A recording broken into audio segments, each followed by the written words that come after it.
පින්වත්නි, පින්තූර ගන්නවා නම් දැම්ම ගන්න. දේශනාව කරන වෙලාවට පින්තූර ගන්න යන්න එපා. ගන්න. දැන් නැති නේද? හොඳයි. මම ධර්ම දේශනා කරන වෙලාවට සහයෝගය දෙන්න. පින්තූර ගන්න යන්න එපා. ධර්ම දේශනා කරන වෙලාවට කලින් ලෑස්ති කරගන්න පිටපතක් නැහැ. ඒක තීරණය වෙන්නේ අහන්නේ නැගේ හිත මතයි. අපේ හිත නිස්කලංක නම් ධර්මයක් ගොඩක් සියුම් ගැඹුරු වෙනවා. අපේ හිත දිගටම විසිරෙනවා නම් ධර්මයේ ඒකට අනුවම වෙනස් වෙනවා. එහාට මෙහාට වෙනවා. ධර්මයත් ඒකට අනුවම වෙනස් වෙනවා. එහාට මෙහාට වෙනවා. අහන අයට ඔරොත්තු දෙන විදිහට තමයි දේශනාව කෙරෙන්නේ. අනික ප්‍රායෝගිකව පුහුණු වෙන ධර්මය පොත්පත් වලින් ඉගෙන ගන්න ධර්මය වගේ නෙවෙයි. පොත්පත් වලින් ඉගෙන ගන්න ධර්මයේදී අද මේ ගැන කතා කරනවා, මේ දේ ගැන කතා කරනවා කියලා කලින්ම පිටපතක් ලෑස්ති කරගන්න පුළුවන්. දැන් මම තාම දන්නේ නැහැ මොනවා ගැන කතා කරන්නද කියලා. හැබැයි මට කතා කරන්න දීලා තියෙන මාතෘකාව එදිනෙදා ජීවිතයේදී සිහිය දියුණු කිරීම ගැන වෙන්න ඇති කියලා හිතනවා. මේ මාතෘකාව තමයි ධර්මයේ පුහුණු කිරීමේ ප්‍රධානම දේ. අපි භාවනා කිරීම ගැන හිතද්දී තාමත් මවාගන්නේ ඉඳගෙන භාවනා කරන්න ඕනේ, සක්මන් භාවනාව කරන්න ඕනේ කියලායි. මොනවා කළත් සාමාන්‍ය මිනිස්සෙක් වගේ කරන්න බෑ කියලා හිතනවා. ගොඩක් හිමින් කරන්න ඕනේ, මෘදුව කරන්න ඕනේ, හිමින් චලනය වෙන්න ඕනේ කියලා හිතනවා. උදාහරණයක් විදිහට ඇවිදිනවා නම් ඒකත් ගොඩක් හිමින් කරන්න ඕනේ. නැත්නම් කරන හැමදේම හිමින් කරන්න ඕනේ. අපි ඒකට තමයි භාවනා කරනවා කියලා කියන්නේ. ඉඳගෙන ඉන්නවා නම් ඇස් පියාගෙනම ඉන්න ඕනේ. එතකොට තමයි භාවනා කරනවා වෙන්නේ. ඇස් අරගෙන ඉඳගෙන ඉන්න බෑ. ඉඳ ගන්න ඕනේ මේ ඉරියව්වෙන් විතරයි. ඇවිදින්න ඕනේ මේ ඉරියව්වෙන් විතරයි. එතකොට තමයි භාවනා කරනවා කියලා කියන්නේ කියලා අපි හිතනවා. හැබැයි ඇත්තටම භාවනා කරනවා කියලා කියන්නේ ඒ වගේ දෙයක් නෙවෙයි. ඇත්තටම භාවනා කරනවා කියන්නේ සිහියෙන් ඉන්න එක. යම් වෙලාවක සිහිය තියෙනවා නම් එතන පුහුණුව භාවනාව තියෙනවා. වීරිය තියෙනවා. යම් වෙලාවක සිහිය නැති වෙනවා නම් එතන භාවනාව නැහැ. වීරිය නැහැ. ලොම්පුමන් මහා තෙරුන් වහන්සේ ගොඩක් හොඳට මේක ගැන ඉගෙනුවානේ. උන්වහන්සේ කිව්වා අපි ගොඩක් සමාධිය වැඩුවොත් කල් යනවා කියලා. අපි ගොඩක් ධර්මය හොයන්න ගියොත් කය ගැන හෝ වෙන දේවල් ගැන ගොඩක් කල්පනා කරන්න ගියොත් හිත විසිරෙනවා. භාවනාවේ වැදගත්ම හදවත වන්නේ එදිනෙදා ජීවිතයේදී සිහිය දියුණු කිරීම. හැබැයි එදිනෙදා ජීවිතයේදී සිහිය දියුණු කරනවා කියන එකේ තේරුම අපි ඉඳගෙන භාවනා කරන්නේ නැහැ. සක්මන් භාවනාව කරන්නේ නැහැ. ක්‍රමානුකූලව භාවනා කරන්නේ නැහැ කියන එක නෙවෙයි. ආරම්භයක් විදිහට භාවනා ඉරියව්වෙන් භාවනා කරන එක පාවිච්චි කරන්නේම සිහිය ඇති කරගන්න පුහුණු වෙන්න. සිහිය ඇති වුණාට පස්සේ අපි මේ සිහිය එදිනෙදා ජීවිතයේදී පාවිච්චි කරනවා. ප්‍රතිඵලය තීරණය වෙන්නේ කාටද එදිනෙදා ජීවිතයේදී සිහිය දියුණු කරන්න පුළුවන් වෙන්නේ කියන තැනින්. යම් කෙනෙක් එදිනෙදා ජීවිතයේ සිහිය දියුණු කරන්න බැරිද? ඒ කෙනාට මේ ජීවිතයේදී මාර්ගඵල නිවන් දකින්න තියෙන අවස්ථාව ගොඩාක්ම දුරයි. මනුස්සයෙක්ට සිහියක් ඇති කරගන්න එක ඒ කියන්නේ නියම සිහිය ඇති කරගන්න එක හරිම අමාරු දෙයක්. හැබැයි නියම සිහිය ඇති කරගන්න කෙනෙකුට මේ ජීවිතයේදීම මාර්ගඵල ලබන්න නිවන් දකින එක එච්චර අමාරු දෙයක් නෙවෙයි. මාර්ගඵල නිවන කියන දේවල් ඇත්තටම තියෙනවා. අපි බෞද්ධයෝ විදිහට මාර්ගඵලය නිවන ඇත්තටම තියෙනවා කියලා විශ්වාස කරන්නේ නැත්නම් අපි තාම තේරුම් අරගෙන නැහැ. අපි තාමත් ගොඩක් දුරයි. අපේ ශ්‍රද්ධාව තාමත් ස්ථාවර නැති තැනකයි තියෙන්නේ. නිවන කියන්නේ හිතින් මවාගත්ත තත්වයක් නෙවෙයි. ඒක ඇත්තටම තියෙනවා. නිවන කියන්නේ තණ්හාව නැතිවීම. යම් දවසක අපේ හිතේ තණ්හාව නැති වුණොත් නිවන කියන්නේ මොකක්ද කියලා අපි අඳුර ගන්නවා. තණ්හාව කියන්නේ හිතේ තියෙන දැඩි ආසාවටයි. ඔබ නිරීක්ෂණය කරලා බලන්න. අපේ හිත හැමතිස්සෙම මොනවා හරි දේවල් වලට ආසා කරනව නේද? දැනෙනවද? එක වෙලාවකට අරක ඕනේ වෙනවා. තව වෙලාවකට මේක ඕනේ වෙනවා. අපේ හිත හැමතිස්සෙම දඟලනවා. නියම සතුටක්, නියම නිස්කලංක බවක් හොයාගන්නව නැහැ. නිවන කියන වචනේ තේරුම ගත්තොත් නිවන කියන්නේ තණ්හාව නැතිවීම, දැඩි ආසාව නැතිවීම, මවා ගැනීම නැතිවීම, විසංඛාර කියලාත් කියනවා. තණ්හාව නැතිවීමට විරාග කියලා කියනවනේ. මේ ඔක්කොම නිවන හඳුන්වන නම් තමයි. නිවන ඇත්තටම තියෙනවා. ඒක නිකම්ම මවාගත්ත පාවෙන ආදර්ශමත් දෙයක් නෙවෙයි. බුදුරජාණන් වහන්සේ දේශනා කළා නිවන ඇත්තටම තියෙනවා කියලා. නිවන කියන්නේ පරම සැපය. යම් කෙනෙක් ඒක අවබෝධ කළොත් එයා දන්නවා ඒක ගොඩක් ලොකු සතුටක් දෙනවා කියලා. නිවන කියන්නේ මම කියන හැඟීමෙන් නිදහස් වුණ තැනක්. මම මගේ කියලා උපාදානය කරගන්න ස්වභාවයෙන් හිස් වූ තැනක්. කෙලෙස් වලින් හිස් වූ දුකින් හිස් වූ තැනක්. හැබැයි ඒක කිසිම දෙයක් නැති නිකම්ම හිස් අවකාශයක් ශූන්‍යතාවයක් නෙවෙයි. බුදුරජාණන් වහන්සේ ඉගැන්වුවේ නිවන කියන දේ ගැන විතරක් නෙවෙයි. අපිට නිවන දක්වාම ළඟා වෙන්න පුහුණු වෙන්න ඕන විදිහත් උන්වහන්සේ ඉගැන්නුවා. නිවන කියන්නේ ගොඩක් දුර තියෙන දෙයක් කියලා මවා ගන්න එපා. සමහරු නිවන කියන්නේ ගොඩාක් දුර තියෙන ආදර්ශමත් තත්වයක් කියලා මවා ගන්නවා. ඒක තම ආත්ම ගානකින් යන්න බැරි තැනක් කියලා හිතනවා. ඒක මිනිස්සුන්ව රවට්ටලා හොඳ දේවල් කරවන්න බුදුරජාණන් වහන්සේ පාවිච්චි කරපු උපායක් කියලාත් හිතනවනේ. උන්වහන්සේ මිනිස්සුන්ට හොඳ දේවල් කරවන්න රවට්ටන්නේ මොකටද? බුදුරජාණන් වහන්සේගේ ධර්මය ඒ හොඳ දේවල් කරන තත්ත්වයටත් වඩා එහාට ගිය දෙයක්. ඒක මිනිස්සුන්ව රවට්ටලා හොඳ දේවල් කරවන්න හදපු දෙයක් නෙවෙයි. හොඳ දේවල් කළොත් ඒකෙන් හොඳ ප්‍රතිඵලයක් ලැබෙනවා. හැබැයි හොඳ මිනිස්සු විඳින දුකත් ඒ විදිහටම විඳින්න වෙනවා. උන්වහන්සේ ඉගෙනුවේ අපිට නිවනට යන්න පුළුවන් මාර්ගයයි. අපිට නිවනට යන්න අපි මොනවද ඉගෙන ගන්න ඕනේ? Taman ගැනම ඉගෙන ගන්න ඕනේ. මේ මම කියන දේ තමයි කය සහ හිත. ඒ නිසා නිවනට යන්න නම් Tamanගේ කය සහ හිත ගැන අවබෝධ කරගන්න ඕනේ. මේ Tamanගේ කය සහ හිත ඇත්තටම කොහොමද කියලා ගැඹුරටම අවබෝධ කරගන්න. මේ කය සහ හිත කියන්නේ ලෝකයේ එක කොටසක් විතරයි. ඒක ඇත්තටම මම නෙවෙයි කියලා ඇත්ත දකින කල්ම ඉගෙන ගන්න ඕනේ. මේ විදිහට දකින්න පුළුවන් වුණොත් හිත මේ කය සහ හිත අල්ලගෙන ඉන්න එක අතහැරලා දානවා. කය සහ හිත අල්ලගන්නේ නැති වුණාම එහෙමත් නැත්තම් කයෙන් සහ හිතෙන් නිදහස් වුණාම නිවන දකින්නවා. මේක අමාරු දෙයක් නෙවෙයි. අමාරු දෙයක් නෙවෙයි. අනික මේක දර්ශනයකුත් නෙවෙයි. සමහරු හිතනවා බුද්ධාගම කියන්නේ දර්ශනයක් කියලා. තවත් සමහරු හිතනවා මේක විද්‍යාවක් කියලා. බුද්ධාගම මොකක් හරි එකක් වෙන්න ඕනේ කියලා මට නම් පේන්නේ නැහැ. ඇත්තටම බුද්ධාගම කියන්නේ දුකින් නිදහස් වෙන්න තියෙන ශාස්ත්‍රයක් විතරමයි.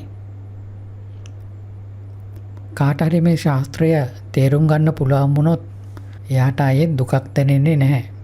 එයාලට මේ ලෝකයේ සතුටින් ජීවත් වෙන්න පුළුවන්. ලෝකයෙන් පැනලා ගිහින් කැලේක ඉන්න ඕනෙත් නැහැ. කොතන හිටියත් එතනම සතුටින් ඉන්න පුළුවන්. උදාහරණයක් විදිහට අපි තාමත් රැකියා කරලා ජීවත් වෙනවා නම් අපිට ගිහියන් විදිහටත් අපේම සතුටක් ලබන්න පුළුවන්. හැබැයි සතුට ලැබෙන්නේ පියවරෙන් පියවරයි. යම් කෙනෙක් ඊට වඩා සෝදානම් නම් ගිහිගේ නික්මලා මහාන වෙන්නත් පුළුවන්. භාවනා කරලා ඊට වඩා සියුම් ගැඹුරු සතුටක් ස්පර්ශ කරන්න පුළුවන්. ඒක එක්කෙනාට තියෙන අවස්ථාව අනුව වෙනස් වෙනවා. ධර්මය කියන්නේ භික්ෂුන් වහන්සේලාට විතරක් අයිති දෙයක් නෙවෙයි. ධර්මය කියන්නේ මධ්‍යස්ථ දෙයක්. ඒක හැමෝටම අයිතියි. අපි කය සහ හිත ගැන දැනගන්න පුරුදු වුණොත්, සිහියෙන් කය සහ හිත ගැන දැනගන්න පුරුදු වුණොත්, යම් දවසක හිත මේ කය සහ හිත අල්ලගෙන ඉන්න එක අතහැරලා දානවා. එතකොට අපිට ලෝකයේ තියෙන ලොකුම සතුට ස්පර්ශ කරන්න පුළුවන්. මේ සතුට කොහොම විස්තර කළත් හරියටම කියන්න බෑ. කොහොම කිව්වත් හිතා ගන්නත් බෑ. ඒක අවබෝධ වුණාම මේ වගේ සතුටකුත් තියෙනවද කියලා ඇස් වලින් කඳුළු වැටෙනවා. අපිත් ලෞකික ලෝකයේ සතුට ස්පර්ශ කරලා තියෙනවනේ. ලෞකික සතුට කියන්නේ తాවකාලික දෙයක්. ඒක මොහොතකින් නැති වෙලා යනවා. උදාහරණයක් විදිහට අපි ගෑනු ළමයට ආදරේ ප්‍රකාශ කරන්න යනව නේද? යාළුවෝ කරගත්තාම සතුටුයි. ඇහුවොත් ඒ සතුට ගොඩක් වෙලා තියෙනවද කියලා? නැහැ. වැඩි වෙලා තියෙන්නේ නැහැ. ටිකකින් මෙපා වෙනවා. ඊට පස්සේ තව වෙන දේවල් ඕන වෙනවා. ලෝකයේ තියෙන සතුටින් කවදාවත් තෘප්තියක් ලබන්න වෙන්නේ නැහැ. කවදාවත් ඇති වෙන්නෙත් නැහැ. ඒක භාවනාවෙන් නැති වෙන සතුට වගේ නෙවෙයි. අපි ධර්මයේ පුහුණු කළොත් දිගටම කය ගැන හිත ගැන දැනගත්තොත් අපේ හිතේ සතුට පියවරෙන් පියවරට වැඩි වෙනවා. පියවරෙන් පියවරට සියුම් වෙනවා. අපේ හිත පියවරෙන් පියවරට දුකින් ඈත් වෙනවා. දැන් මාත් එක්ක ඉගෙන ගන්න අය ඉන්නව නේද? හිත අවදි වෙලා නියම සිහිය ඇති වෙන කල්ම ඉගෙන ගත්ත අය දැන් ගොඩක් ඉන්නවා. දහස් ගණක් දසදහස් ගණක් කියලා ගණන් කරන්න බැරි තරම් ඉන්නවා. මේ අයගේ ජීවිත වෙනස් වෙලා භාවනා අත්දැකීම් ගැන කියන්න ආවහම එයාලා කියනවා එයාලගේ ජීවිතේ සම්පූර්ණයෙන්ම වෙනස් වෙලා කියලා. කලින් ගොඩක් දුක් විඳ අයගේ දැන් දුක අඩු වෙලා, කලින් ගොඩක් වෙලා දුක් විඳ අයගේ දැන් දුක තියෙන්නේ ටික වෙලාවයි. සතුටු වෙනවා. හැබැයි කලින් සතුටු වෙන්න නම් වෙන අය මත යැපෙන්න ඕනේ වුණා. හැමතිස්සෙම වෙන දේවල් මත යැපෙන්න ඕනේ වුණා. සිහිය දියුණු කරන්න පුරුදු වුණාම තමන් තුළම සතුටක් තියෙනවා. වර්තමානයත් එක්ක සතුට තියෙනවා. වෙන කවුරුත් මත යැපෙන්න නැතුව සතුටින් ඉන්නවා. වෙන අය මත යැපෙන, වෙන දේවල් මත යැපෙන සතුට නිසා අපි වහලුම් බවට පත් වෙනවා. අපිට නිදහසක් ලැබෙන්නේ නැහැ. උදාහරණයක් විදිහට මේ කෙනා එක්ක ඉන්න ලැබුණොත් සතුටුයි කියලා හිතුවොත් අපිට එයාගේ හිත සතුටු කරන්න වෙනවා. නැත්තම් මෙයා අපිත් එක්ක ඉන්නේ නැති වෙන්නේ. ගාන වැඩි ලස්සන මේ වාහනේ එලවන්න තිබුණොත් සතුටුයි කියලා හිතුවොත් මේ වාහනේ කැඩිලා ගියොත් අපිට සතුටක් නැහැ. එතකොට අපි ඒකේ ගෝලයෝ වෙලා ඉන්න ඕනේනේ. ඒක නාවන්න ගෙනියන්න ඕනේ. කන්න දෙන්න ඕනේ. තව වෙන දේවල්. ඒකට හැම විදිහෙම කැප වෙන්න වෙනවා. ලෝකයේ තියෙන සතුට කියන්නේ නිදහස් සතුටක් නෙවෙයි. ඒක හැමතිස්සෙම වෙන අය මත යැපෙන, වෙන දේවල් මත යැපෙන සතුටක්. හැබැයි ධර්මයේ තියෙන සතුට කියන්නේ පුදුමාකාර සතුටක්. සිහිය ඇති වුණාමත් සතුටුයි. සිහිය නැති වුණාමත් සතුටුයි. සමාධිය ඇති වුණාමත් සතුටුයි. ප්‍රඥාව ඇති වුණාමත් සතුටුයි.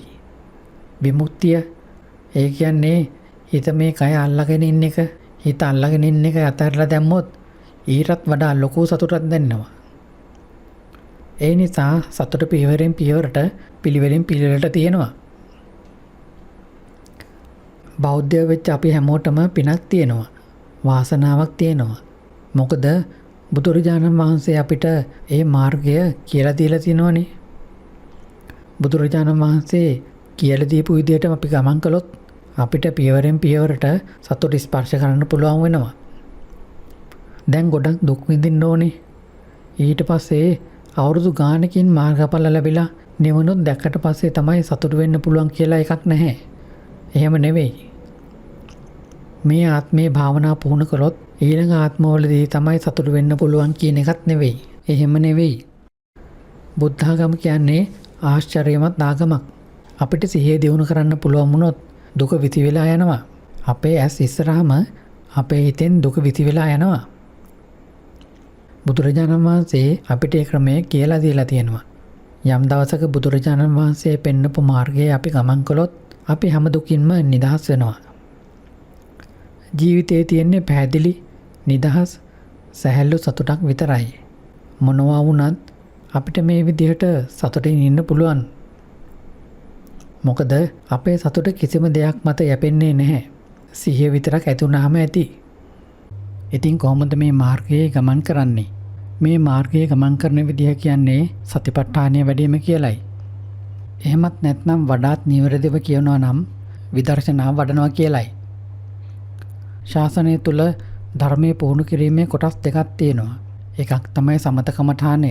අනිත් එක තමයි විදර්ශනා කමඨානය. සමත කමඨාන කියන්නේ හිත නිස්කලංක කරගන්න, සතුටින් තියාගන්න, හිත යහපත් කරන්නයි. හැබැයි විදර්ශනා කර්මස්ථාන වලින් බලාපොරොත්තු වෙන්නේ සතුට, නිස්කලංක බව හෝ යහපත් බව නෙවෙයි. විදර්ශනා කර්මස්ථාන වලින් බලාපොරොත්තු වෙන්නේ කය සහ හිතේ ඇත්ත ස්වභාවය දකින එක.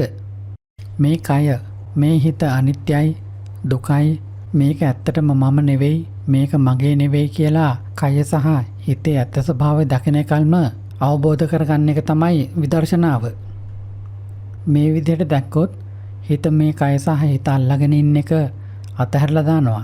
එතකොට ගොඩක් ලොකු සතුටක් ස්පර්ශ කරනවා. යම් වෙලාවක් කයෙන් සහ හිතෙන් නිදහස් වුණොත් එවිට නිවන අවබෝධ කරගන්නවා. නිවන අඳුරගන්න ඕනේ නම් කය සහ හිත ගැන පැහැදිලිවම අවබෝධ කරගන්න ඕනේ. එතකොට Tamanටම Tamanගේ නිවන දකින්න පුළුවන් වෙයි. ඒ නිසා අපි දිගටම සිහියෙන් ඉන්න ඕනේ. කොටස් දෙකක් තියෙනවා. අපි භාවනා කරපු අයගෙන් වැඩි හරියක්ම මම දැකපු අයගෙන් 100%ක්ම වගේ දෙනා වැඩිපුරම එල්ලලා ඉන්නේ සමතයටයි. ඒ නිසා ලෝකයේ මිනිස්සු කොටස් දෙකක් බෙදෙනවා. එක කොටසක් තමයි කිසිම භාවනාවක් කරන්නේ නැති ලෝකයේ මුලා වෙලා ඉන්න අය. අනික් කොටස තමයි භාවනා කරන්න උනන්දු වෙන අය.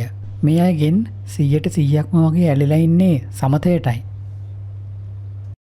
භාවනා කරන්න උනන්දු වෙන අය Taman ගැනම පරීක්ෂා කරලා බලන්න. අපි අවුරුදු ගාණක් තිස්සේ භාවනා කරලා තියෙනවා නම් පහුගිය කාලය පුරාවටම එක වෙලාවකට හිත නිස්කලංක වෙනවා, ඊළඟට විසිරෙනවා, ආයෙත් අලුතින් භාවනා කළාම නිස්කලංක වෙනවා, ඊළඟට ආයෙත් විසිරෙනවා නම් පහුගිය අවුරුදු ගාන පුරාවට තිබුණේ නිස්කලංක වීමයි විසිරෙන එකයි විතරයි නම් විසිරෙන එකයි නිස්කලංක වෙන එකයි විතරක් නම් ඒක අනිවාර්යයෙන්ම විදර්ශනාව නෙවෙයි. මොකද හිත බලාපොරොත්තු වෙන්නේ සතුට, නිස්කලංක බව විතරමයි. සමත භාවනාව ලැබෙන සතුට, නිස්කලංක බව කියන්නේ අනිත්‍ය දෙයක්.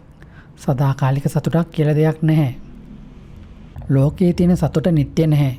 කොහොම වුණත් ඒක වෙනස් වෙනවාමයි. తాවකාලික සතුටක් තියෙනවා. ඒකත් ටිකකින් නැති වෙලා යනවා. සමත කමඨාන වලින් බලාපොරොත්තු වෙන්නේ සතුට, නිස්කලංක බව, යහපත් බව. විදර්ශනාවෙන් බලාපොරොත්තු වෙන්නේ ප්‍රඥාව ඇති කරගන්නයි. ප්‍රඥාව කියන්නේ කය සහ හිතේ ඇත්ත ස්වභාවය දකින එක. ඒ නිසා අරමුණ එක වගේ නැහැ. ඒ වගේම ක්‍රමයක් එක වගේ නැහැ. ඉතින් අපි ඉගෙන ගන්න ඕනේ.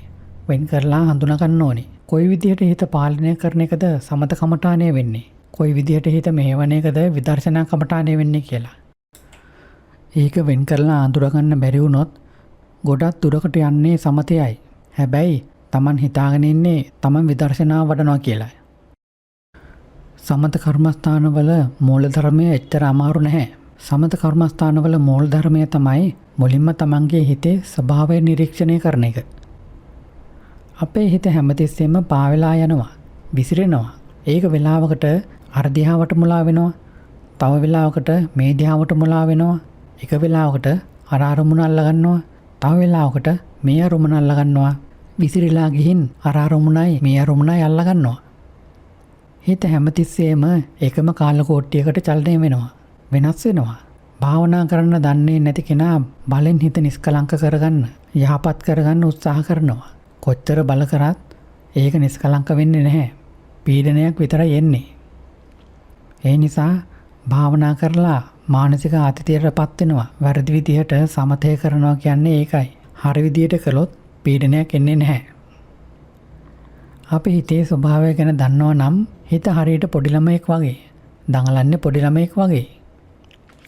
හිත එක වෙලාවකට අර දිහාට දුවනවා, තව වෙලාවකට මේ දිහාට දුවනවා, එක වෙලාවකට hina වෙනවා, තව වෙලාවකට අඬනවා, එක වෙලාවකට සතුටු වෙනවා, තව වෙලාවකට දුක් වෙනවා. හිත ඔන්න ඔය වගේ. අපි වැරදියට සමතය කළොත් ඒක හරියට අපි වේවැලක් අරගෙන ළමයා ළඟින් හිටගෙන එයාට හෙලවෙන්නවත් නොදී බලෙන් තියාගෙන ඉන්නවා වගේ. එතකොට ළමයා පීඩනයටපත් වෙනවා. හිතත් ඒ වගේමයි. අපි ඒක බලෙන් එකතැන තියාගන්න හැදුවොත් ඒක පීඩනයටපත් වෙනවා. අපි මොකක් හරි උපායක් පාවිච්චි කරන්න ඕනේ. හිත කැමති වෙන අරමුණක් හොයාගන්න එක හැමක් විදිහට පාවිච්චි කරන්න ඕනේ. ඒක හරියට මේ ළමයා අයිස්ක්‍රීම් කන්න ආසයි කියලා අපි දන්නවා වගේ.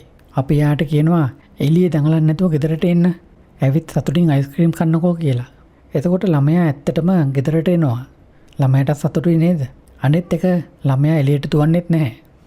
සමත කර්මස්ථානවල මූලධර්මය ඒ වගේමයි. අපේ හිත මොන වගේ අරමුණක් අල්ලගත්තාමද සතුටු වෙන්නේ කියලා අපි තෝරගන්න ඕනේ. සමහරු හුස්ම දිහා බලාගෙන ඉද්දී සතුටු වෙනවා නම් සතුටින් හුස්ම දිහා බලාගෙන ඉන්න. කොහොමද හිත නිස්කලංක කරගන්නේ කියලා හිත ඉන්න ඕනේ නැහැ. හුස්ම බැලුවාම සතුටුයි නම් හුස්ම දිහා බලාගෙන ඉන්න. සමහරු උදරය පිම්බෙන හැකිලෙන දිහා බැලුවාම හිත සනීප වෙනවා නම් ඒ දිහා බලාගෙන ඉන්න. සමහරු සක්මන් භාවනාව කරනවා. සමහරු බුද්ධෝ කියලා මෙනෙහි කරනවා. සමහරු ලොම්පෝතියන් හාමුදුරන්ගේ ක්‍රමයට අත්චලනය කරලා රිද්මයට භාවනා කරනවා. ඒක කළාම හිතට සනීපයක් සතුටක් දැනෙනවා නම් ඒ විදියට කරන්න. මේ සතුට තමයි සමාධිය ඇති වෙන්න තියෙන ආසන්නම හේතුව. හිතට සතුටක් දැනුණාම ඒක වෙන දිහාවක දුවන්නේ නැහැ, විසිරෙන්නේ නැහැ. ඒක අර සතුටදායක අරමුණේම දැවිටි ඉන්නවා.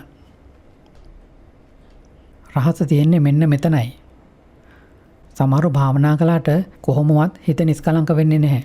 මොකද බලෙන් හිත නිස්කලංක කරගන්න උත්සාහ කරන නිසා. එතකොට ඒක කොහොමවත් නිස්කලංක වෙන්නේ නැහැ. හිතට සතුට දෙන අරමුණක් හොයාගෙන ඒක යමක් විදියට පාවිච්චි කරන්න ඕනේ. උදාහරණයක් විදියට මම පොඩි කාලේ හුස්ම දිහා බලාගෙන ඉන්න කැමති. 1959 අවුරුද්දේ ඉඳන් අශෝකාරාම පන්සලේ ලී හාමුදුරන්ගෙන් හුස්ම ගන්න පිට කරන හැටි ඉගෙන ගත්තා. මේ කාමරේ ඉන්න ගොඩක් අය එතකොට ඉපදිලාවත් නැහැ. හුස්ම ගනිද්දී සතුටුයි. සතුටක් තියෙනවා නම් හිත නිස්කලංක වෙනවා. ඒක හරියට ළමයෙක්ට අයිස්ක්‍රීම් කන්න දුන්නාම දඟලන්නේ නැතුව ඉන්නවා වගේ. මේක තමයි සමාධියේ රහස. සමත භාවනාවේ රහස තමයි අපි කැමති අරමුණක් තෝරා ගන්න එක. එතකොට හිතේ බේටම නිස්කලංක වෙනවා. බල කරන්නේ නැතුව හිත නිස්කලංක වුණාම හිතට පීඩනයක් එන්නේ නැහැ. යම් කෙනෙක් භාවනා කරලා පීඩනයටපත් වෙනවා නම් ඒ කියන්නේ යාට සමතයක් නැහැ, විදර්ශනාවක් නැහැ කියන එක. භාවනා කරලා Taman තුළ සතුටක්, නිස්කලංක බවක් තියෙනවා නම් බල කරන්නේ නැතුවම සමත භාවනාව ලැබිලා තියෙනවා. ඉතින් සතුටක්, නිස්කලංක බවක් ලැබුණට පස්සේ එතනින් නවතින්න එපා. ධර්මයේ පුහුණු කරලා සතුටයි නිස්කලංක බවයි විතරක් බලාපොරොත්තු වෙනවා නම් ඒක තාමත් ගොඩාක් නොගැඹුරුයි. බුද්ධාගමේ ඊට වඩා ගොඩාක් සියුම් ගැඹුරු දේවල් තියෙනවා. හිත සතුටින් නිස්කලංකව තියාගන්න විතරක් භාවනා කරනවා නම් ඒක බුදුරජාණන් වහන්සේ නමක් නැතත් වෙන අයට උගන්වන්න පුළුවන්. බුදුරජාණන් වහන්සේ අවබෝධ කරගත් වෙන කාලඟවක් නැති දේ තමයි විදර්ශනා කමඨානය. මම කලින් කිව්වා වගේ විදර්ශනා කමඨානය ඉගෙන ගන්නේ කය සහ හිතේ ඇත්ත ස්වභාවය දකින්න. අපිට කය සහ හිතේ ඇත්ත ස්වභාවය අවබෝධ වුණොත් ඒ කියන්නේ මේ කය අනිත්‍යයි, දුකයි, අනාත්මයි, මේක මම නෙවෙයි කියලා අවබෝධ වුණොත්, මේ විදිහට දැක්කොත් හිතට අවබෝධයෙන් නැතිවන කලකිරීමක් ඇති වෙනවා. ඒ නිසායි බුදුරජාණන් වහන්සේ දේශනා කළේ ඇත්ත ඇති සැටියෙන් දැකෙන නිසා කලකිරෙනවා, කලකිරෙන නිසා ඇලීමෙන් රාගයෙන් නිදහස් වෙනවා කියලා. ඒ කියන්නේ ආදරෙන් අල්ලගෙන ඉන්න එකෙන් නිදහස් වෙනවා. ඇලීමෙන් නිදහස් වෙන නිසා විමුක්තිය ලබනවා. මිදුණු නිසා මිදුණා කියලා අවබෝධ වෙනවා. ඒ වගේම මෙහෙම කියමනක් තියෙනවනේ, ඉපදීම නැවතුණා, බ්‍රහ්මචර්යාව අවසන් කළා කියලා. කළ යුතු දේ කරලා ඉවරයි. දුකෙන් නිදහස් වෙන්න තවත් කරන්න වෙන කිසිම දෙයක් ඉතුරු වෙලා නැහැ. එය අවසන් කළාට පස්සේ ආයෙත් වෙන කරන්න දෙයක් නැහැ. ලෞකික ලෝකයේ වැඩ කරනවා වගේ නෙවෙයි. ඒක දිගටම කරගෙන යන්න ඕනේ. සල්ලි හම්බ කරනවා, ඒක වියදම් කරනවා, ඊට පස්සේ ආයෙත් වැඩට යනවා, සල්ලි හොයනවා, ආයෙත් වියදම් කරනවා. හැබැයි ධර්මයේ පුහුණු කිරීමේ අවසානයක් තියෙනවා. ඒකට කියන්නේ කළ යුතු දේ කරලා ඉවර කරනවා කියලයි. අප කළ යුතු දේ ඉවර කරනවා කියන්නේ විදර්ශනා කමඨානය අවසන් කරන එක. දුකෙන් නිදහස් වුණාම ඒක සදාටමයි. ආයෙත් කවදාවත් ඇවිත් දුක් විඳින්න ඕනේ නැහැ. ලෞකික වැඩ වගේ නෙවෙයිනේ. ආයෙත් දුක් විඳිනවා. ඔහේ කැරකි ඉන්නවා. මේක තමයි ප්‍රධානම තැන. ඒකේ මූලධර්මය තමයි අර කිව්වේ ඇත්ත ඇති සැටියෙන් දකින නිසා කලකිරෙනවා. කලකිරෙන නිසා ඇලීමෙන් නිදහස් වෙනවා. ඒ කියන්නේ අල්ලාගෙන ඉන්න එකෙන් නිදහස් වෙනවා. ඇලීමෙන් නිදහස් වෙන නිසා විමුක්තිය ලබනවා. මිදුණු නිසා මිදුණා කියලා අවබෝධ වෙනවා. ආරම්භක ලක්ෂ්‍යය තියෙන්නේ කය සහ හිත ඇත්ත ඇති සැටියෙන් දකින තැනයි. කය සහ හිතේ ඇත්ත ස්වභාවය කියන්නේ මොකද්ද? කය සහ හිතේ ඇත්ත ස්වභාවය තමයි ත්‍රිලක්ෂණය. ඒ නිසා ගොඩක් අය හිතාගෙන ඉන්නවා වගේ විදර්ශනා කමඨානය කියන්නේ නොගැඹුරු සරල දෙයක් නෙවෙයි. ගොඩක් අය හිතාගෙන ඉන්නේ නිකම්ම කය සහ හිත ගැන දැනගත්තාම ඒක විදර්ශනා කමඨානේ කියලා. නිකම්ම කය සහ හිත ගැන බලාගෙන ඉන්න එක තාමත් සමතයක්. කය සහ හිතේ ඇත්ත ස්වභාවය දකින්න ඕනේ. එතකොට තමයි ඒක විදර්ශනාව වෙන්නේ. සමහරව භාවනා කරන්න ගිහින් හුස්ම ගන්නව පිට කරනවා. පොට්ටක්වත් මුලාවන්නේ නැහැ. හුස්ම ගනිද්දී හිත හැමතිස්සෙම හුස්මත් එක්කම තියෙනවා. ඊට පස්සේ කියනවා කය දිහා බලාගෙන ඉන්නවා. කය දිහා බලාගෙන ඉන්න එක විදර්ශනාව කියලා. ඒක එහෙම වෙන්නේ නැහැ. ත්‍රිලක්ෂණය දකින්නම ඕනේ. ඒ නිසා දිගටම හුස්ම ගන්න එකයි මුලා නොවී ඉන්න එකයි දිගටම බඩ දිහා බලාගෙන ඉන්න එකයි මුලා නොවී ඉන්න එකයි විතරක්ම මදි. සක්මන් භාවනාව කරද්දී කකුල් හෙලවෙන හැටි හැමතිස්සෙම දැනගෙන මුලා නොවී හිටියත් ඒක තාමත් විදර්ශනාව නෙවෙයි. විදර්ශනාව කියන්නේ නිකම්ම කය සහ හිත ගැන දැනගෙන ඉන්න එක විතරක් නෙවෙයි. කය සහ හිතේ ඇත්ත ස්වභාවය අවබෝධ කරගන්නම ඕනේ. කය සහ හිතේ ඇත්ත ස්වභාවය තමයි අනිත්‍ය, දුක්ඛ, අනාත්ම. මේක අවබෝධ කරගන්න ගොඩක් අමාරුයි. යම් කෙනෙක්ට කය සහ හිතේ ඇත්ත ස්වභාවය තේරුම් ගන්න පුළුවන් වුණොත් එයාට ධර්මාබෝධය වෙන්න පටන් ගන්නවා. කය සහ හිතේ ඇත්ත ස්වභාවය තේරුම් ගන්න පියවර 3ක් තියෙනවා. ඒ වගේම ප්‍රඥාවෙත් මට්ටම් 3ක් තියෙනවා. ආරම්භක ප්‍රඥාවෙන් දකින්නේ මේ කය සහ හිතේ ඇත්ත ස්වභාවය මම නෙවෙයි කියන එකයි. සෝවාන් පුද්ගලයා කියන්නේ මේ කය සහ හිතේ ඇත්ත ස්වභාවය මම නෙවෙයි කියලා දැකපු කෙනයි. අපේ ශාසනයේ උගන්වන්නේ මෙහෙමයි. සෝවාන් පුද්ගලයාට සම්පූර්ණ වූ සීලයක් තියෙනවා. පොඩි සමාධියක් තියෙනවා. පොඩි ප්‍රඥාවක් තියෙනවා. සෝවාන් පුද්ගලයාට පවා තියෙන්නේ පොඩි සමාධියකුයි පොඩි ප්‍රඥාවකුයි තමයි. උන්වහන්සේට සම්පූර්ණ සීලයක් තියෙනවා, සිහිය තියෙනවා. හිතේ මොනවා හරි කෙලෙස් ඇති වුණොත් ඒ ගැන වහාම දැනගන්නවා. කෙලෙස් වලට හිත යටපත් කරන්න බෑ. ඉබේටම සීල් කැඩෙන්නේ නැහැ.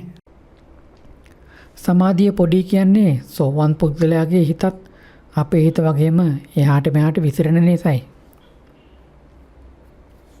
අපිට දැනෙනවද අපේ හිත හැමතිස්සෙම සෙලවෙනවා කියලා? ඒක පේනවද? උදාහරණයක් විදිහට ඇවිත් මගේ දේශනාව අහගෙන ඉද්දී සමහර වෙලාවට හිත මං ඉන්න දිහාවට දුවනවා. සමහර වෙලාවට හිත අහගෙන ඉන්න එකට දුවනවා. එතකොට මගේ මූණ දිහා බලන්නේ නැහැ. අවධානය දෙන්නේ අහන් ඉන්න විතරයි. වචන දෙක තුනක් අහගෙන ඉද්දී හිතේ බේටම වෙනස් වෙලා කල්පනා කරනවා. අහන ගමන් කල්පනා කරනවා. හිත හැමතිස්සෙම හෙලවෙනවා. හිත හැමතිස්සෙම වෙනස් වෙනවා. අපි වහාම දැනගත්තොත් අපිට පෙනේ හිත ඉපදෙලා නැති වෙනවා. ඒක වෙලාවකට හිත ඇසේ උපදිනවා. තව වෙලාවකට හිත කනේ උපදිනවා. තව වෙලාවකට හිත මනසේ ඉපදෙලා කල්පනා කරන්න යනවා. පටස් ගාලා වෙනස් වෙනවා. දිගටම සිහියෙන් ඉන්න. දිගටම කය ගැන සිහියෙන් ඉන්න. දිගටම හිත ගැන සිහියෙන් ඉන්න. ටිකෙන් ටික පුහුණු වෙන්න. මේක අමාරු නැහැ. ලේසි. හිතනවට වඩා ගොඩක් ලේසි. පළවෙනි පියවර විදිහට නියම සිහිය ඇති කරගන්න ඕනේ නම් මුලින්ම මොකක් හරි කමඨානයක් තෝරගන්න. අපේ කය සහ හිතේ ඇත්ත ස්වභාවය දකින්න කලින් සිහියෙන් ඉන්න පුහුණු වෙන්න ඕනේ. මුලින්ම අපි කය සහ හිත ගැන දකින්න ඕන. අපි කය සහ හිත ගැන අමතක කළොත් අපිට කය සහ හිතේ ඇත්ත ස්වභාවය දකින්න බැරි වෙනවා. ඒ නිසා අපි මුලින්ම කය සහ හිත ගැන සිහියෙන් ඉන්න පුරුදු වෙන්න ඕනේ. සිහියෙන් ඉන්නවා කියන්නේ කය සහ හිත ගැන අවබෝධයෙන් ඉන්න එකයි. ඒක තමයි භාවනාවේ සහ විදර්ශනාව දියුණු කිරීමේ ආරම්භක ලක්ෂ්‍යය. අපේ හිත හැමතිස්සෙම මුලා වෙනවා. ඒක වෙලාවකට ඇසට මුලා වෙනවා, කනට මුලා වෙනවා, කල්පනා කරන්න මුලා වෙනවා, සුවඳ බලන්න මුලා වෙනවා, රස බලන්න මුලා වෙනවා, කායට දැනෙන ස්පර්ශය දැනගන්න මුලා වෙනවා. උදාහරණයක් විදිහට ඉඳගෙන ඉද්දී කැසිල්ලක් ආවම අපි කසනවා නේද? කසන වෙලාවට හිතට සනීපයක් දැනෙනවා. හැබැයි අපි දන්නේම නැහැ ශරීරයේ කසනවා කියලා.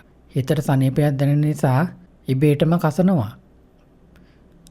අන්නේ වෙලාවට කය ගැන හිත ගැන අමතක වෙනවා. මොනවා කළත් අපිට හැමතිස්සෙම කය ගැන හිත ගැන අමතක වෙනවා. ඒකට තමයි සිහිය නැති වෙනවා කියලා කියන්නේ. මම කියන සිහිය කියන්නේ සතිපට්ඨානයයි. ඒ කියන්නේ කය සහ හිත ගැන අවබෝධ කරගන්න සිහියයි. යම් වෙලාවක කය ගැන හිත ගැන අමතක වෙනවා නම් ඒ වෙලාවට සිහිය නැති වුණා කියලා කියනවා. අපි අපේම හිත ගැන පරීක්ෂා කරලා බලමුකෝ. අපිට කොච්චර කය ගැන හිත ගැන අමතක වෙනවද කියලා. නිරීක්ෂණය කරලා තියෙනවද? අපි කල්පනා කරන්න ගියාම දැනෙනවද හිත හරියට ඇදිලා යනවා වගේ?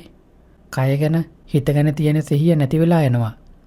ශරීරයේ තිබුණත් ශරීරය නැති වෙලා යනවා. හිත තිබුණත් හිත නැති වෙලා යනවා. ඒ ගැන දන්නේ නැහැ. දන්නේ කල්පනා කරන මාතෘකාව ගැන විතරයි. ආරම්භයක් විදිහට කරන ලේසි ක්‍රමය තමයි අපි මොකක් හරි එක භාවනා ක්‍රමයක් හොයාගන්නවා. ඒක අපේ හිත නිරීක්ෂණය කරන උපකරණයක් විදිහට පාවිච්චි කරනවා. උදාහරණයක් විදිහට හුස්ම බලන්න පහසු කෙනා ගිහින් ඉඳගෙන හුස්ම දිහා බලාගෙන ඉන්න. සැහැල්ලුවෙන් බලාගෙන ඉන්න. ඒක දිහා බලන්නේ නිස්කලංක වෙන්න නෙවෙයි. බුදුන් වඳින්න පිරිත් කියන්න කැමති කෙනා ගිහින් බුදුන් වඳින්න. පිරිත් කියන්න සැහැල්ලුවෙන් කියන්න. නිස්කලංක වෙන්න පිරිත් කියනවා නෙවෙයි.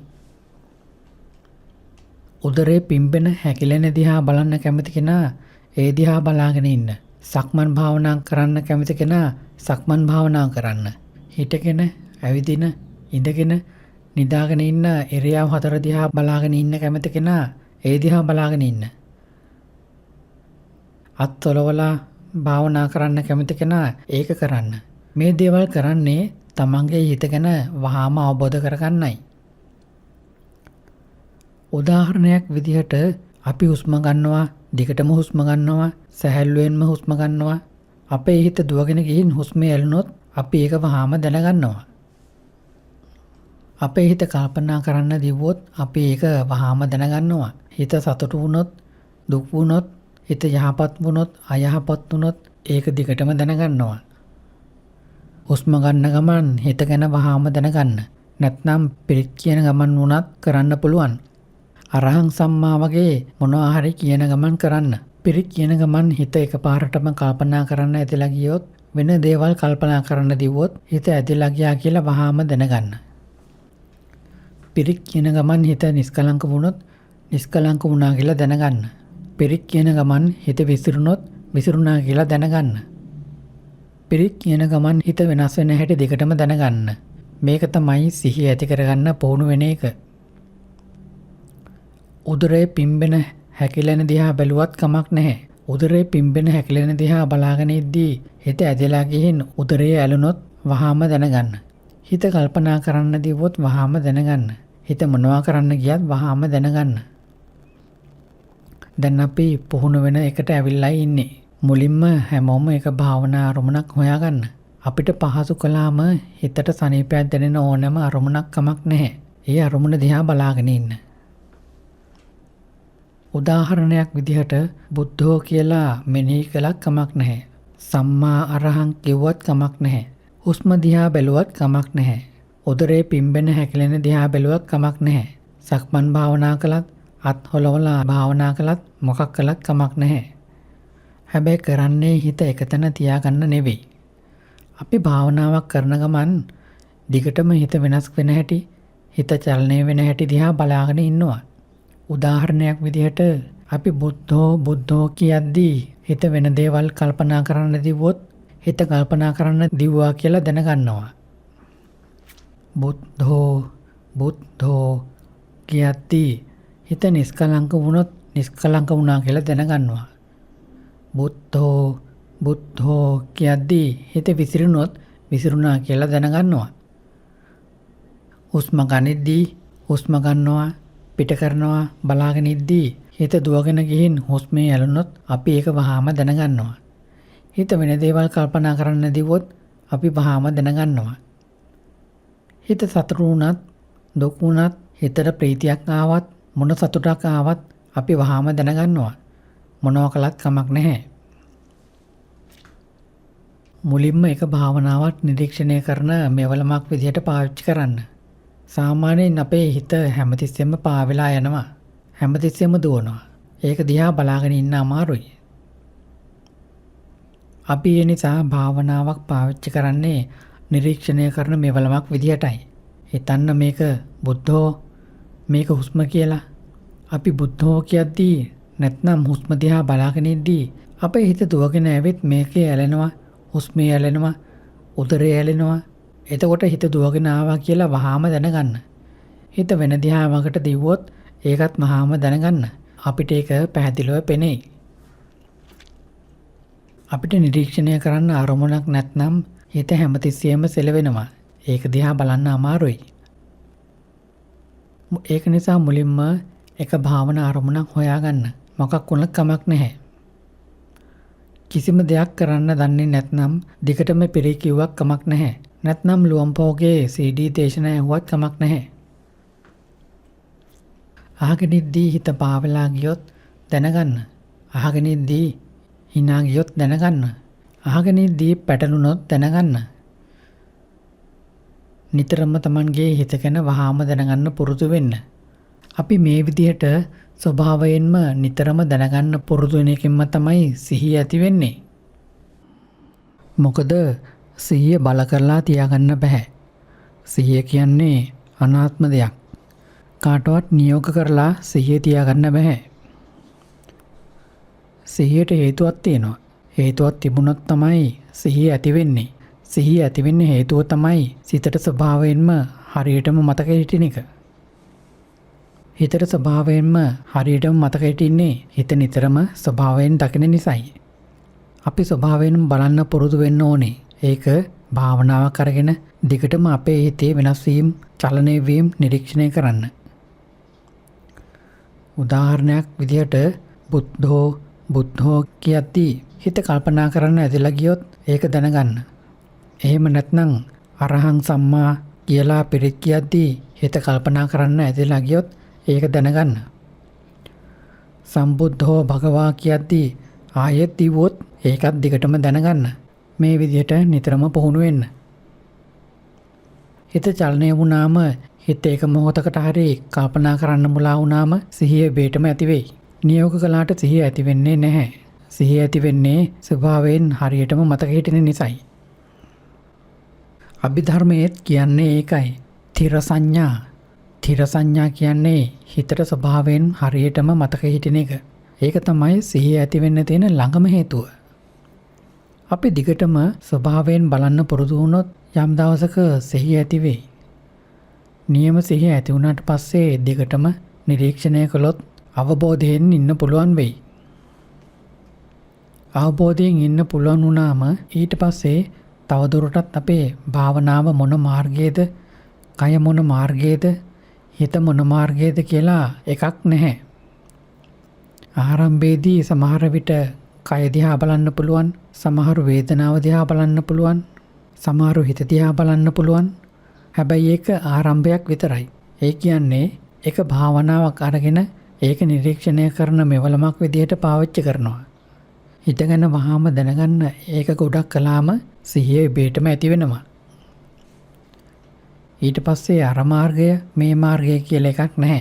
තියෙන්නේ මේ මොහොතේ සිහිය තියනවාද නැත්නම් මේ මොහොතේ සිහිය නැතිද කියන එක විතරයි.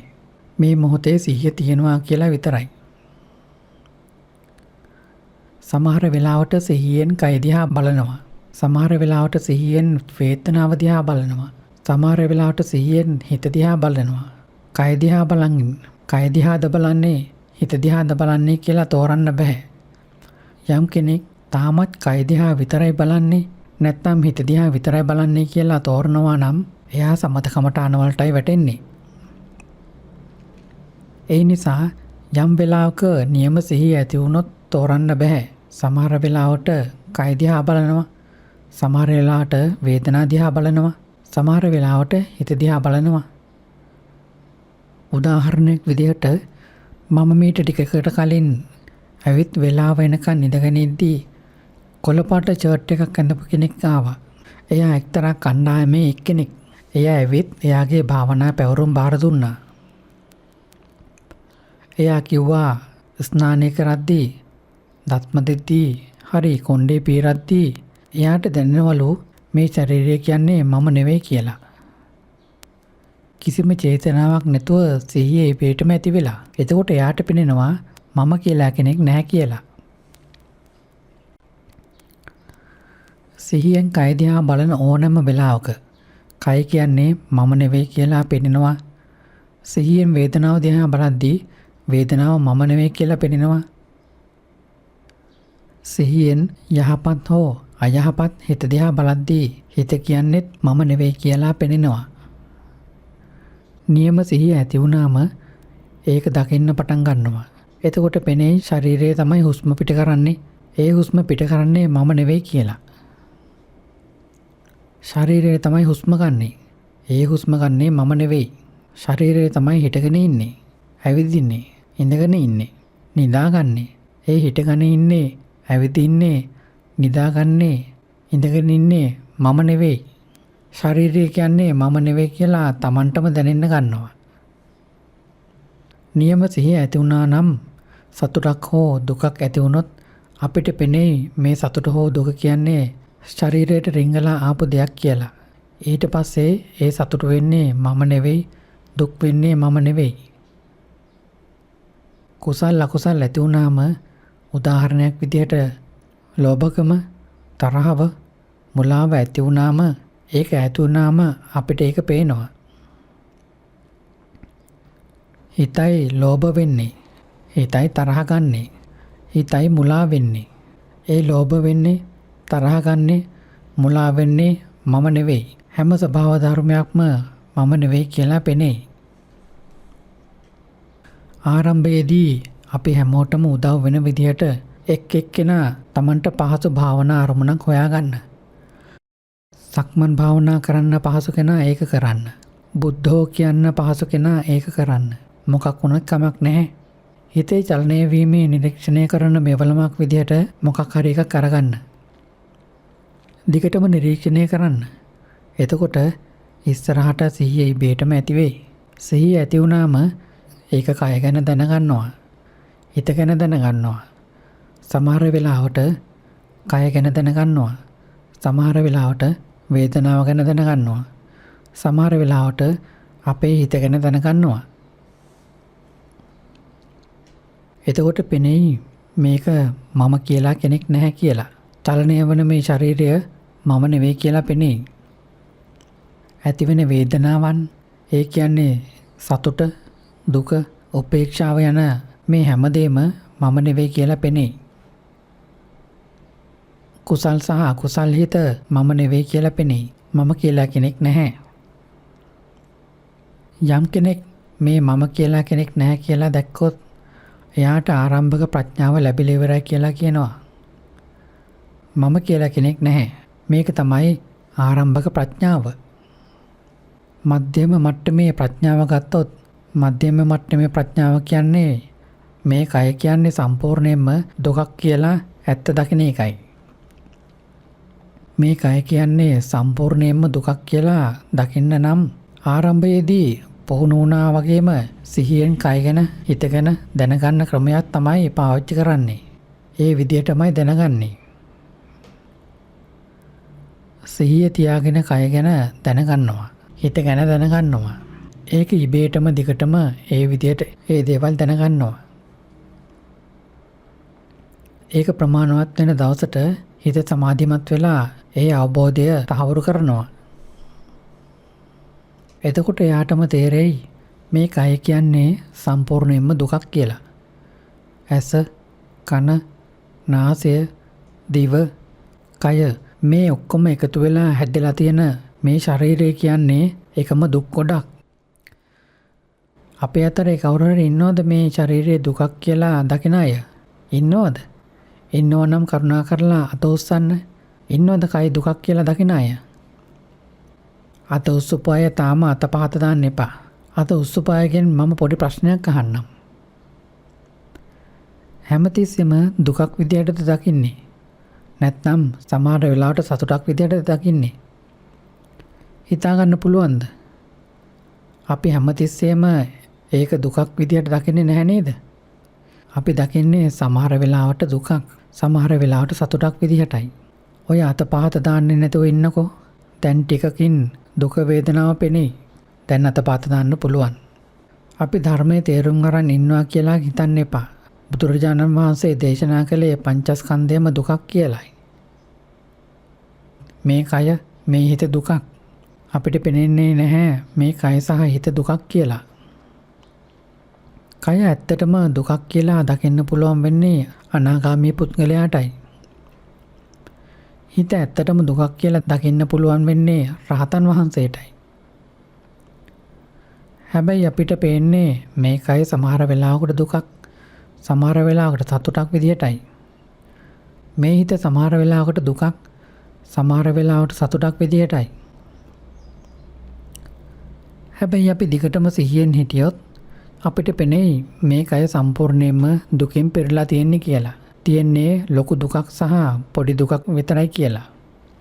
ඒක ඉබේටම පෙනෙයි, Tamanටම පෙනෙයි. කය දුකක් කියලා දැක්කහම කය හැදලා තියෙන දේවල්, ඒ කියන්නේ ඇස කන නාසය දිව කය. අපි ඇස කන නාසය දිව කය අල්ලගෙන ඉන්න එක සම්පූර්ණයෙන්ම නැති වෙලා යනවා. ඇස අල්ලාගන්නේ නැත්නම් රූපය අල්ලාගන්නෙත් නැහැ. කන අපි අල්ලාගන්නේ නැත්නම් ඒක ශබ්ද අල්ලාගන්නෙත් නැහැ. නාසය අපි අල්ලාගන්නේ නැත්නම් ඒක ගඳ සුවඳ අල්ලාගන්නෙත් නැහැ. දිව අපි අල්ලාගන්නේ නැත්නම් ඒක රස අල්ලාගන්නෙත් නැහැ.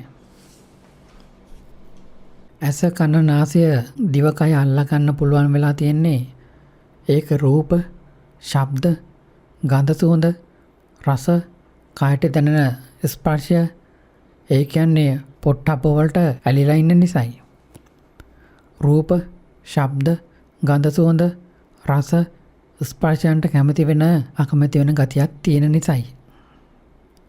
හැබැයි මධ්‍යම මට්ටමේ ප්‍රඥාව පැහැදිලිවම ඇති වුණාම මේ කය කියන්නේ සම්පූර්ණයෙන්ම දුකක් කියලා දැක්කහම ඇස, කන, නාසය, දිව, කය අල්ලගන්න එක නැති වෙලා යනවා. එතකොට රූප, ශබ්ද, ගඳ සුවඳ, රස, ස්පර්ශයන් අල්ලගන්න එකත් නැති වෙලා යනවා. කාම සහ පටිඝ, ඒ කියන්නේ රූප, ශබ්ද, ගඳ සුවඳ, රස, ස්පර්ශයන්ට තියෙන ඇල්ම සහ කැමැත්ත ආයේ කවදාවත් ඇති වෙන්නේ නැහැ. ඒ නිසා උගන්වන්නේ අනාගාමී පුද්ගලයා කාම සහ පටිඝ නැති කරලා තියෙන්නේ මේ කයේ ඇත්ත ස්වභාවය දැකපු ප්‍රඥාවෙන්මයි කියලා. මේ කය දුකක්. මේක මධ්‍යම මට්ටමේ ප්‍රඥාව විතරයි. අපි විශ්වවිද්‍යාලයකට උගන්වන්න ආවම ටිකක් ප්‍රඥාව සම්බන්ධ දේවල් උගන්වන්න ඕනේ. වෙන දේවල් එකෙන්නුවොත් ඒක ගෞරවයට ගැලපෙන්නේ නැහැ. ඉහළම මට්ටමේ ප්‍රඥාව කියන්නේ මේ හිත දුකක් කියලා දකින ප්‍රඥාවයි. අපේ කවුරු හරි හිත දුකක් කියලා දකින අය ඉන්නවද? තාමත් ඉන්නවා. කය දුකක් කියලාවත් තාම දැකේ නැහනේ. දැනෙනවද? හිත සමහර වෙලාවට දුකක්, සමහර වෙලාවට සතුටක් කියලා දැනෙනවද? අපි හිත දුකක් කියලා දකින්නේ නැහනේ. අපි දකින්නේ හිත සමහර වෙලාවට දුකක්, සමහර වෙලාවට සතුටක් කියලායි. ඒකට කියන්නේ ඇත්ත ඇති සැටියෙන් දකින්නේ නැහැ කියලා.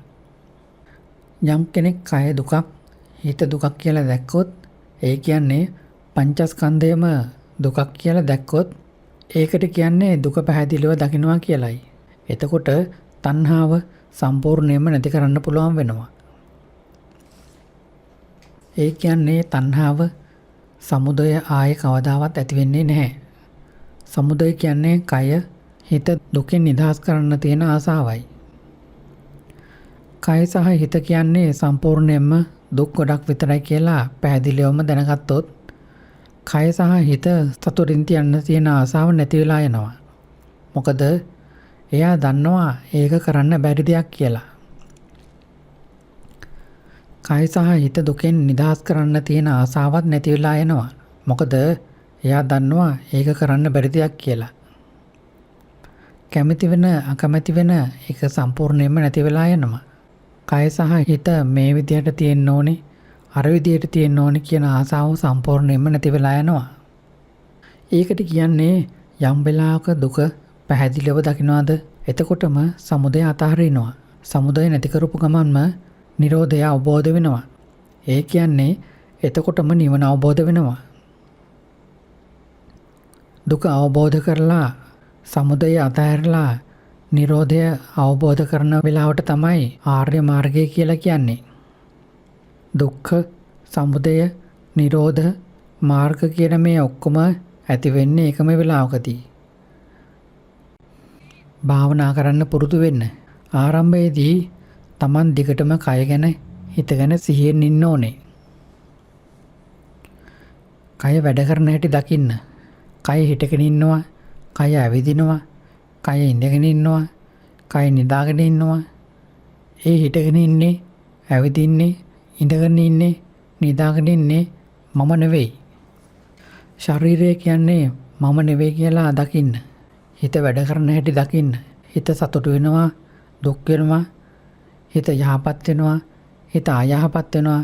ඒක මම නෙවෙයි. ඒ තරහ ගන්නේ මම නෙවෙයි. හිතයි තරහ ගන්නේ. ඒ තරහ ගන්නේ මම නෙවෙයි. ඒක එහෙම දැනෙන්න ගනී. පුහුණු වෙන්න. එතකොට පෙනේ මේ කය සහ හිතේ මම කියලා කෙනෙක් නැහැ කියලා. මේ කයේ මේ හිතේ මම කියලා කෙනෙක් නැහැ. මේ කයෙන් මේ හිතෙන් පරිබාහිරවත් මම කියලා කෙනෙක් නැහැ. එතකොට සෝවාන් තත්වයටපත් වෙනවා. මේක තමයි ආරම්භක ප්‍රඥාව. ඊට පස්සේ කය ගැන හිත ගැන දැනගන්නවා. සිහියෙන් කය ගැන හිත ගැන තවදුරටත් දැනගන්නවා. දිගටම පුහුණු වෙද්දී යම් දවසක ප්‍රඥාව පැහැදිලිව ඇති වෙනවා. එතකොට පෙනෙයි මේ කය කියන්නේ සම්පූර්ණයෙන්ම දුකක් කියලා. කය අල්ලගන්න එක නැති වෙලා යනවා. ඇස, කන, නාසය, දිව, කය අල්ලගන්න එක නැති වෙලා යනවා. රූප, ශබ්ද, ගන්ධ, සුවඳ, රස, ස්පර්ශයන් අල්ලගන්න එකත් නැති වෙලා යනවා. කය ගැන තියෙන කැමැත්ත සහ අකමැත්ත නැති වෙලා යනවා. කාම සහ පටිඝ නැති වෙලා යනවා. මේක තමයි මධ්‍යම මට්ටමේ ප්‍රඥාව. ඊට පස්සේ පුහුණුව හිතටම සීමා වෙනවා. එතකොට පෙනෙයි හිත කියන්නේ ගොඩක් සතුට වෙන කෙනෙක් කියලා. දන්නා වූ, අවදි වූ, පිබුදුන හිතේ ගොඩක් ලොකු සතුටක් තියෙනවා. කල්පනා කරන, හිතන, මවා ගන්න හිතේ ගොඩක් ලොකු දුකක් තියෙනවා. හිත කොටස් දෙකක් විදිහට පෙනෙනවා නම් තාම වැඩ ඉවර නැහැ. තව දුරටත් භාවනා කරන්න ඕනේ. යම් දවසක මේ හිත කියන්නේ සම්පූර්ණයෙන්ම දුකක් කියලා පැහැදිලිවම පෙනෙයි. එතකොට හිත ලෝකයටම අතහැරලා දෙනවා. ඒක පුදුමාකාර දෙයක්. හිත ලෝකයටම අතහැරලා දෙන එක දැනට අහගෙන ඉන්නකෝ. භාවනා කරන්න. යම් දවසක Tamanටම පෙනෙයි. හිත ලෝකයටම අතහැරලා දෙන්න පුළුවන්. හිත ලෝකයට අතහැරලා දුන්නාම ඒක ආයෙත් කිසිම දෙයක් අල්ලගන්නේ නැහැ. මේ මම, මේ මගේ කියලා තදින්ම අල්ලගෙන ඉන්න දේ තමයි මේ හිත. පියවරෙන් පියවරට පුහුණු වෙන්න. හිත සම්පූර්ණයෙන්ම දුකක් කියලා දකින එක තමයි ඉහළම මට්ටමේ ප්‍රඥාව. ආරම්භයේදී පුහුණු වෙන්නේ මම කියලා කෙනෙක් නැහැ කියලා දකින්නයි. මධ්‍යම මට්ටමේදී මේ කය සම්පූර්ණයෙන්ම දුකක් කියලා දකින්න පුහුණු වෙනවා. අවසාන මට්ටමේදී අපි මේ හිත සම්පූර්ණයෙන්ම දුකක් කියලා දකින්න පුහුණු වෙනවා. හිමින් පුහුණු වෙන්න. හිතන තරම් අමාරු නැහැ. පුහුණු වෙන විදිහ එච්චර අමාරු නැහැ. මම මේක ගිහි කාලේ ඉඳන්ම පුහුණු වුණා. අවුරුදු 7ේදී පොඩි කාලේ අශෝකාරාම විහාරස්ථානයේදී ලොම්පෝලි භික්ෂුන් වහන්සේගෙන් ඉගෙන ගන්න ගියා. උන්වහන්සේ ගොඩක් හොඳ විශිෂ්ට භික්ෂුන් වහන්සේ නමක්. හැබැයි මම උන්වහන්සේගෙන් ඉගෙන ගන්න යද්දී මට වයස අවුරුදු 7යි. උන්වහන්සේ ඉගෙනුවේ ආරම්භක දේවල් විතරයි. සමතේ තමයි ඉගෙනුවේ. හුස්ම ගනිද්දී බොත්, හුස්ම පිට කරද්දී තෝ කියනවා වගේ දේවල්. හැමදාම ඒක පුහුණු වුණා. අවුරුදු 2-3ක් යද්දී උන්වහන්සේ අපවත් වුණා. ඊට පස්සේ අපිට දිගටම උගන්වන්න ගුරුවරයෙක්, ආචාර්යවරයෙක් හිටියේ නැහැ. විදර්ශනා වඩන්න දැනගෙන හිටියේ නැහැ. කලේ හිත නිස්කලංක කරන එක විතරයි. ඒ නිසා මම පොඩි කාලේ ඉඳන්ම සමාධිය වැඩුවා. කලේ හිත නිස්කලංක කරන එක විතරමයි. දුකෙන් නිදහස් වෙන ප්‍රඥාවක් කොතනින්වත් ලැබෙන පාටක් පෙනුනේ නැහැ. යම් දවසක භාවනා කරලා හිත නිස්කලංක වුණාම අද නම් දුකෙන් නිදහස් වුණා කියලා අපි හිතනවා. දවස් කීපයක් නිස්කලංකව ඉඳලා ආයෙත් විසිරෙනවා. එතකොට ආයෙත් දුකයි. ඊට පස්සේ ආයෙත් හිත නිස්කලංක කරනවා. නිස්කලංක වුණාම ඕ අදත් දුකෙන් නිදහස් වුණා කියලා හිතනවා. එක වෙලාවකට දුකයි. තව වෙලාවකට දුක නැහැ. ඔහේ ඒකෙම කැරකි ඉන්නවා. විදර්ශනාවට යන්න දන්නේ නැහැ. 1982 අවුරුද්දේ ලොම්පෝදුන් හිමියන් වහන්සේ බැහැ දකින්න යන කල්ම එහෙම තමයි. ලොම්පෝදුන් භික්ෂුන් වහන්සේ තමයි මට මගේ හිත දිහා බලන්න ඉගැන්නුවේ. ඊට කලින් මම කය දිහා බලලා තිබුණා. ඒක පහසුද අපහසුද කියලා නෙවෙයි. බලන්න වෙන දෙයක් නොදැන හිටපු නිසා කය දිහා බැලුවා. හැබැයි හිත ඒකට කැමති වුණේ නැහැ. ඒක ගොඩක් නොගැඹුරුයි වගේ දැනුණා. හිත ඒකට අකමැති වුණා. ලොම්පෝදුන් හිමියන් තමන්ගේ හිත දිහා බලන්න කියනවා ඇහුනම මම ඒක බලන්න පුරුදු වුණා.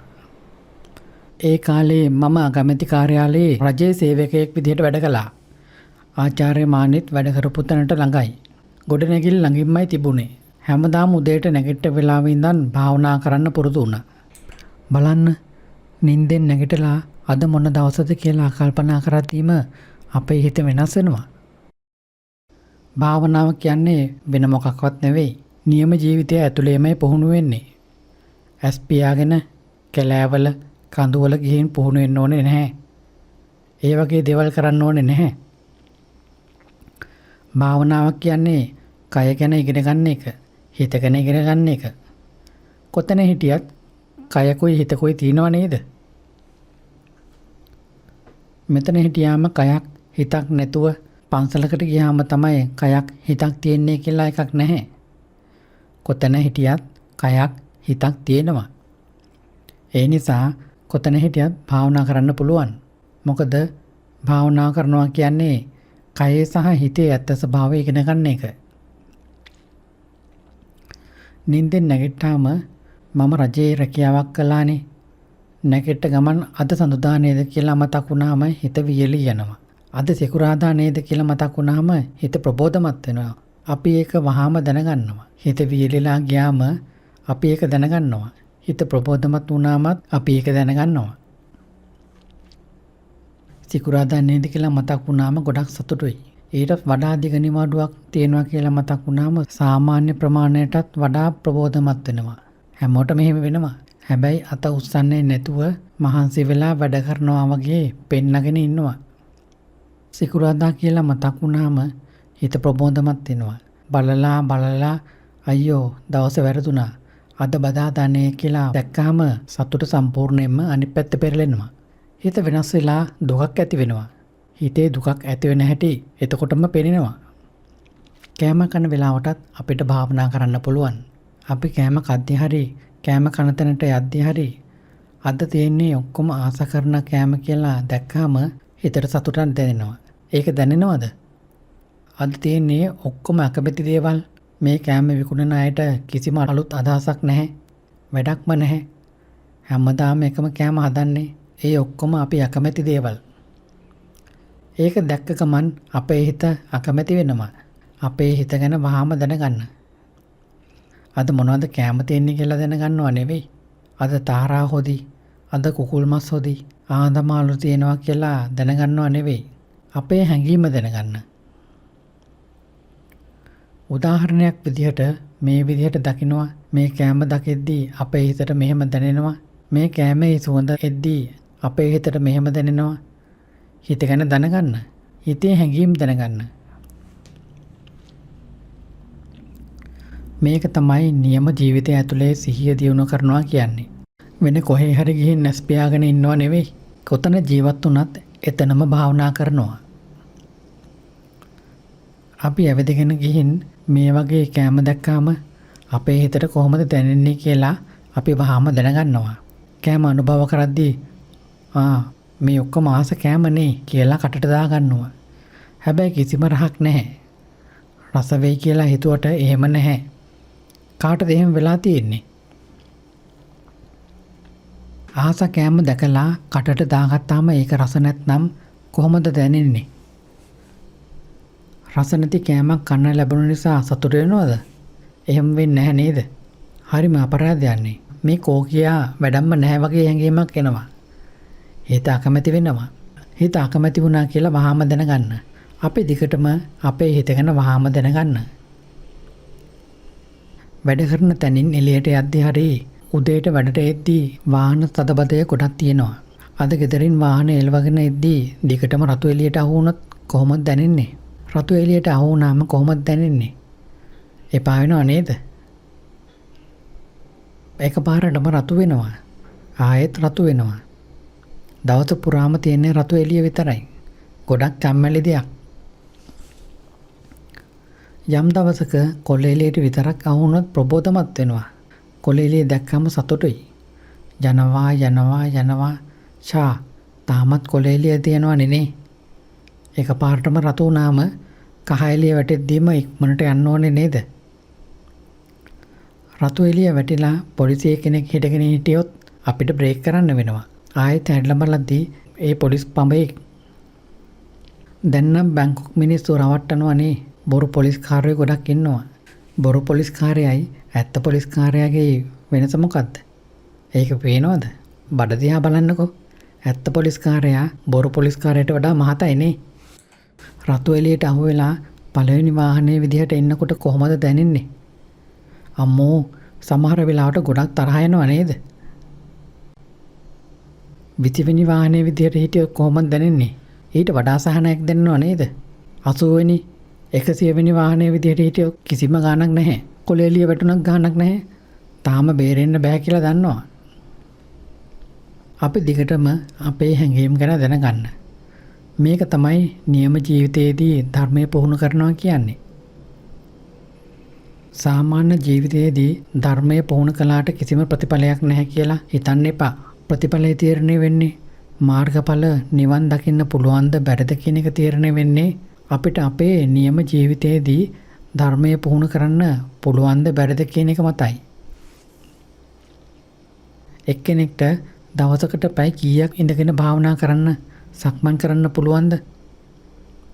අපේ ජීවිතයෙන් වැඩි හරියක් තියෙන්නේ මේ සාමාන්‍ය ලෝකයේත් එක්ක ගෙවන ජීවිතයයි. අපිට පුහුණු වෙන්න පුළුවන් වෙන්නේ පන්සලට ගියාට විතරක් නම්, භාවනා වැඩසටහනකට ගියාම විතරක් නම්, ඉඳගෙන භාවනා කරද්දී සහ සක්මන් භාවනා කරද්දී විතරක් නම් අපිට පුහුණු වෙන්න ලැබෙන අවස්ථාව ගොඩක් පොඩි. අවුරුද්දකට කී පාරක් යන්න පුළුවන්ද? දවසකට පැය කීයක්, මිනිත්තු කීයක් යන්න පුළුවන්ද? එදිනෙදා ජීවිතයේ ගොඩක් වෙලාවල් අපි නිකම්ම විසි කරලා දානවා. මම නම් මේක කොහොමවත් විසි කරලා දාන්නේ නැහැ. උදාහරණයක් විදිහට ඉස්සර රජයේ රැකියාවට ගිය අලුත එළවන්න වාහනයක් තිබුණේ නැහැ. ගියේ බස් එකේ. උදේ බස් හෝල්ට් එකට ආවම මේ කාමරේ ඉන්නවා වගේ දුක බෙදා ගන්න අය ගොඩාක් ඉන්නවා. දැක්කාම ප්‍රබෝධමත් වෙනවා දියාලෝ ගොඩක් ඉන්න නිසා. කිසිම ප්‍රබෝධයක් නැහැ නේද? එපා වෙනවා. මෙහෙම කොහොමද යන්නේ කියලා හිතෙනවා. එපා වුණාම එපා වුණා කියලා දැනගන්නවා. බස් එකක් දඩබඩ ගාලා එනවා දකින්නවා. මේක සෙනග නැහැ හිස් කියලා දැක්කාම සතුට වෙනවා. හැබැයි ඒක නැවැත්තුවේ නැති වුණාම සතුට වෙනස් වෙලා තරහක් එනවා. ඇත්තට මේක හිස් වෙලා තියෙන්නේ ඒක නවත්තන්න අකමැති නිසායි. ඒක නවත්තන්න කැමති වුණා නම් ඒක හිස් වෙලා තියෙන්නේ නැහනේ. ඒක එච්චරම සරල දෙයක්. බස් එක හිස් වෙනවා දැක්කාම සතුට වෙනවා. නවත්තන්නේ නැති වුණාම තරහ යනවා. තරහ ගියාම තරහ ගියා කියලා දැනගන්නවා. දෙකටම තමන්ගේ හැඟීම් ගැන දැනගන්න. එදිනෙදා ජීවිතයේදී මේ විදිහට ලේසියෙන් සිහිය දියුණු කරන්න පුරුදු වෙන එක නගරේ ජීවත් වෙන අයට, ඒ කියන්නේ අපේ වගේ අයට ගොඩක් ගැලපෙනවා. නගරේ ජීවත් වෙන අයට ඉඳගෙන භාවනා කරන්න, සක්මන් භාවනා කරන්න ලොකු වෙලාවක් නැහැ. ඒ නිසා අපි දිගටම අපේ හැඟීම් ගැන දැනගන්න ඕනේ. අපේ හැඟීම් හැමතිස්සෙම වෙනස් වෙනවා. එක වෙලාවකට සතුටුයි, තව වෙලාවකට දුකයි. එක වෙලාවකට යහපත් වෙනවා, තව වෙලාවකට අයහපත් වෙනවා. හැඟීම් හැමතිස්සෙම වෙනස් වෙනවා. දිගටම සිහියෙන් ඉඳගෙන ඒ ගැන දිගටම දැනගන්න. බලෙන් සතුටු වෙන්න, නිස්කලංක වෙන්න, යහපත් වෙන්න හදන්න එපා. අපි වෙනස් වීම දිහා බලාගෙන ඉන්නවා.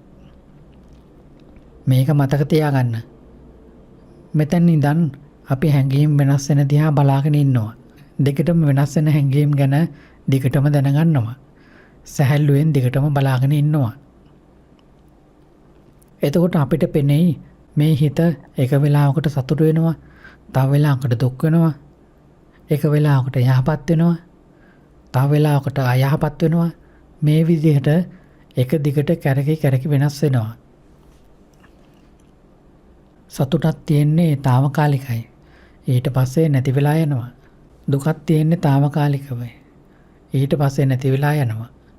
ලෝභකම, තරහව, මුලාව තියෙන්නේ తాවකාලිකවයි. ඊට පස්සේ නැති වෙලා යනවා. හැමදේම තියෙන්නේ తాවකාලිකවයි. ඊට පස්සේ නැති වෙලා යනවා. මේ විදිහට දිගටම පුහුණු වුණාම ඉස්සරහට ප්‍රඥාව පැහැදිලිවම අවදි වෙයි. යම් දෙයක් ඇති වෙනවා නම් ඒ දේ නැති වෙලා යන එක ස්වභාවයක්. පාලි භාෂාවේ කිව්වොත් මෙහෙම කියන්න පුළුවන්. යං කිංචි සමුදය ධම්මං සබ්බත්තං නිරෝධ ධම්මන්ති. යම් දෙයක් ඇති වෙනවා නම් ඒ දේ නැති වෙලා යන එක ස්වභාවයක්. යම් කෙනෙක් යම් දෙයක් ඇති වෙනවා නම් ඒ දේ නැති වෙලා යන එක ස්වභාවයක් කියලා දකිනවා නම් ඒක තමයි සෝවාන් පුද්ගලයෙකුගේ ධර්ම මට්ටම. හැමදේම ඉපදිලා නැති වෙලා යනවා විතරයි. ස්ථිර වූ පුද්ගලයෙක් නැහැ. ස්ථිර වූ ආත්මයක් මම කියලා කෙනෙක් නැහැ. ඔබ දිගටම පුහුණු වෙන්න. පුහුණු වෙන්නේ මේ දිනදා ජීවිතයේදීමයි. හිතේ ලෝභකමක් ඇති වුණොත් ඒක දැනගන්න. හිතේ තරහක් ඇති වුණොත් ඒක දැනගන්න. ඒක වළක්වන්නේ නැහැ. හිතේ තරහක් ආවම ඒක දැනගන්න. හිත විසිරුණාම, හිතට නොසන්සුන්කමක් ආවම, සතුටු වුණාම, දුක් වුණාම දිගටම ඒක දැනගන්න. සමහරු කියනවා හිත දිහා බලන එක අමාරුයි කියලා. හිත දිහා බලන එක ගොඩක් ලේසියිනේ. තරහ යනවා කියන්නේ මොකද්ද කියලා කවුද දන්නේ? තරහව අඳුරන්නේ නැති කවුරුත් ඉන්නවද? මේ කාමරේ කවදාවත් තරහ ගියන්නේ නැති කවුරු හරි ඉන්නවද? ඉන්නවද? කවදාවත් ලෝභ හිතලා නැති කවුරු හරි ඉන්නවද? අපි දන්නව නේද? ලෝභ වෙනවා කියන්නේ මොකද්ද? තරහ යනවා කියන්නේ මොකද්ද කියලා? හිත පාවෙලා යනවා කියන්නේ මොකද්ද දන්නවද? විසිරෙනවා කියන්නේ මොකද්ද? එපා වෙනවා කියන්නේ මොකද්ද? මානසිකව වැටෙනවා කියන්නේ මොකද්ද? ඊර්ෂ්‍යා කරනවා කියන්නේ මොකද්ද? බය වෙනවා කියන්නේ මොකද්ද? කලබල වෙනවා කියන්නේ මොකද්ද කියලා දන්නවද? අපිට හැමතිස්සෙම එහෙම වෙනවනේ. අපි ඒ හැමදේම හැමතිස්සෙම අඳුරනවනේ. අපේ වගකීම තමයි මේ මොහොතේ මොන වගේ හැඟීමක්ද ඇති වෙන්නේ කියලා දැනගන්න එක. මේ හාඳුර මේ මොනවා කියනවද මන්දා තේරෙන්නේ නැහැ කියලා එපා වෙනවා නම් එපා වුණා කියලා දැනගන්න. හැබැයි එහෙම අය හොයාගන්න අමාරුයි. මම කියන දේවල් අහලා එපා වෙන අය හොයාගන්න අමාරුයි. දැනෙනව නේද? hina වුණාම හිත නිදහස් වෙනවා වගේ දැනෙනවා. ඒක දැනෙනවද? ඊට පස්සේ Taman ගැනම අමතක වෙනව නේද? අපි දිගටම සිහියෙන් ඉන්න ඕනේ. දිගටම වෙනස් වෙන හැඟීම් ගැන දිගටම දැනගන්න. මමත් පුහුණු වුණේ ওই විදිහට. ලොම්පෝදුන් භික්ෂුන් වහන්සේ හිත දිහා බලන්න කිව්වා. මමත් දිගටම බලාගෙන හිටියා. එක වෙලාවකට සතුටුයි. තව වෙලාවකට දුකයි. එක වෙලාවකට යහපත්. තව වෙලාවකට අයහපත්. දවස් 7ක්, මාස 7ක්, අවුරුදු 7ක් ඔහොම දිගටම බලාගෙන යන්න. යම් දවසක ප්‍රඥාව ප්‍රමාණවත් වුණාම හිත එකතු වෙනවා. ධර්මය අවබෝධ වෙන වෙලාවට හිත මේ වගේ වර්තමානලෝකයක් එක්ක රැඳිලා ඉන්නේ නැහැ.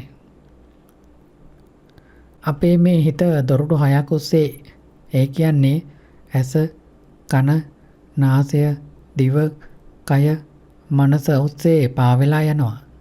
හැමතිස්සෙම ඇස, කන, නාසය, දිව, කය, මනස ඔස්සේ අරමුණු හොයාගෙන පාවෙලා යනවා. හැමතිස්සෙම සෙලවෙනවා. මේ වගේ හිතකට තමයි කාමාවචර භූමියේ තියෙන හිත කියලා කියන්නේ. කාමයේ සෙලවෙන හිත කියන්නේ රූප, ශබ්ද, ගන්ධ, රස, ස්පර්ශයන් අතරේ සෙලවෙන හිතක්. මාර්ගඵල ඇති වෙන වෙලාවට ඒක කාමාවචර භූමිය තුල ඇති වෙන්නේ නැහැ. හිත අප්පන්නා සමාධියට එකතු වෙනවා. ඒක ඉබේටම එකතු වෙනවා. කවදාවත් ධාන්‍ය වලට සමවදින්න පුහුණු වෙලා හිටියේ නැතත් එදාට ඒක ඉබේටම සමවදිනවා. එකතු වුණාට පස්සේ ඒ සමාධිය ඇතුළේදීම ඒ දැනුම තහවුරු කරනවා. ඊට පස්සේ ඒ ක්‍රියාවලියෙන් එළියට ආවම මම කියලා කෙනෙක් නැහැ කියලා දැනෙන්න ගන්නවා. ඊට පස්සේ ආයේ කවදාවත් මම කියලා කෙනෙක් ඉන්නවා කියලා දැනෙන්නේ නැහැ. හිමින් පුහුණු වෙන්න. ආරම්භයට මේ ටික ප්‍රමාණවත්. හැම බෞද්ධයෙක්ම මේ ජීවිතයේදීම සෝවාන් පුද්ගලයෙක් වෙනවාමයි කියලා ඉලක්කයක් තියාගන්න ඕනේ. ඒක ගොඩක් දුරයි කියලා බලාපොරොත්තු අතහරින්න හිතන්න එපා. අපේ වගකීම වෙන්නේ ඒකට සරිලන විදිහට හේතු හදන එකයි. එතකොට ප්‍රතිඵල ඉබේටම ඇති වෙයි. අපිට සෝවාන් වෙන්න ඒ කියන්නේ මම කියලා කෙනෙක් නැහැ කියලා ඇත්ත දකින කෙනෙක් වෙන්න තියෙන හේතුව තමයි දිගටම සිහියෙන් ඉඳගෙන තමන්ගේ කය ගැන තමන්ගේ හිත ගැන වහාම දැනගෙන ඉන්න එක දිගටම කරන එක. විශේෂයෙන්ම අපි වගේ නගරේ ජීවත් වෙන අය හැඟීම් වල වෙනස් වීම ගැන දිගටම දැනගන්න. යම් දවසක මම කියලා කෙනෙක් නැහැ කියලා අපිටම පෙනෙයි. උත්සාහ කරලා බලන්න. හිතන තරම් අමාරු නැහැ. මම දැන් මිනිත්තු 52ක් දේශනා කළා. ඊළඟට ප්‍රශ්න අහන්න අවස්ථාව දෙනවා. පොඩ්ඩක් සාරාංශ කරන්නම්. නැත්නම් අහගෙන ඉඳලා පැටලෙයි. පළවෙනි දේ තමයි හිත පාවෙන්න දෙන්න එපා. යම් වෙලාවක හිත පාවෙලා ගියොත් තමන්ගේ කය ගැන හිත ගැන අමතක වෙනවා. දෙවෙනි දේ තමයි පීඩණයෙන් භාවනා කරන්න යන්න එපා. තමන්ටම බල කරගන්න, කයට බල කරන්න, හිතට බල කරන්න යන්න එපා. කයක් තියෙනවා කියලා දැනගන්න. හිතක් තියෙනවා කියලා දැනගන්න. ඒක විතරක් කරන්න. හිත පාවෙන්න දෙන්න එපා. හිත පාවෙලා ගියොත් කය ගැන හිත ගැන අමතක වෙනවා. ඒත් එක්කම එක දිගටම බලාගෙන ඉන්න එපා. දැඩිව අවධානය යොමු කරගෙන ඉන්න එපා. එහෙම දැඩිව අවධානය යොමු කළොත් පීඩනයක් එනවා. පීඩනයක් ආවොත් ඒකෙන් වැඩක් නැහැ. මුලා වෙන්නේ නැතුව දැඩිව අවධානය යොමු කරන්නේ නැතුව ඉන්න. නිකම්ම දැනගන්න. කයක් තියෙනවා, හිතක් තියෙනවා කියලා. දිගටම වෙනස් වෙන හැඟීම් ගැන දැනගන්න. සැහැල්ලුවෙන් ඒ ගැන දැනගන්න. නිකම්ම දැනගන්න විතරක් කරන්න. දැඩිව අවධානය යොමු කරන්න එපා. හිතන්න ඕනෙත් නැහැ. දැඩිව අවධානය යොමු කරන්න ඕනෙත් නැහැ. නිකම්ම දැනගන්න විතරක් කරන්න. දිගටම දැනගන්න. එතකොට යම් දවසක ප්‍රඥාව ඇති වෙයි. දැඩිව අවධානය යොමු කරගෙන හිටියොත් ප්‍රඥාව ඇති වෙන්නේ නැහැ. හැමදේම එතනම නතර වෙලා යයි. පුහුණු වෙන්න. උදාහරණයක් විදිහට මම කියන දේවල් අහගෙන ඉඳලා පැටලුණා කියලා දැනගන්න.